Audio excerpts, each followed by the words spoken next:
Reducing এজেন্টের যে কনসেপ্টটা বলছিলাম, লিথিয়াম অ্যালুমিনিয়াম হাইড্রাইড হচ্ছে আমাদের স্ট্রং রিডিউসিং এজেন্ট আর NaBH4 উইক রিডিউসিং এজেন্ট।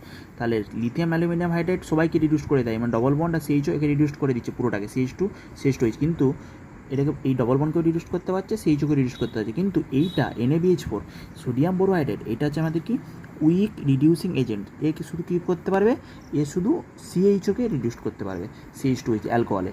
CHO-কে দুজনেই পারছে, কিন্তু ডবল বন্ডকে শুধু লিথিয়াম অ্যালুমিনিয়াম হাইড্রাইড দেখো রিডিউস করতে পেরেছে, কিন্তু NaBH4 রিডিউস করতে পারেনি। ঠিক আছে, আর এই যে এইটা দেখছো, এটা দেখো 2 ডিগ্রি কিটন 2 ডিগ্রি অ্যালকোহল।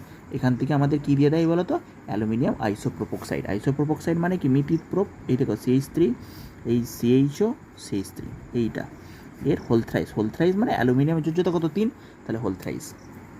তাহলে এইটা যদি দিয়ে দেয় অ্যালুমিনিয়াম আইসোপ্রোপক্সাইড, তাহলে 2 ডিগ্রি কিটন আর 2 ডিগ্রি অ্যালকোহল থেকে আমরা আবার 2 ডিগ্রি কিটন 2 ডিগ্রি অ্যালকোহলই পাবো, 2 ডিগ্রি কিটন 2 ডিগ্রি অ্যালকোহলই পাবো, একই সেমই রিয়েজেন্ট পাবো, এটা ওই জন্য এটা দেয়। ওকে, সেম পাবো, শুধু এই কিটনটা হয়ে যাবে আমাদের অ্যালকোহলে আর অ্যালকোহলটা হয়ে যাবে কিটনে।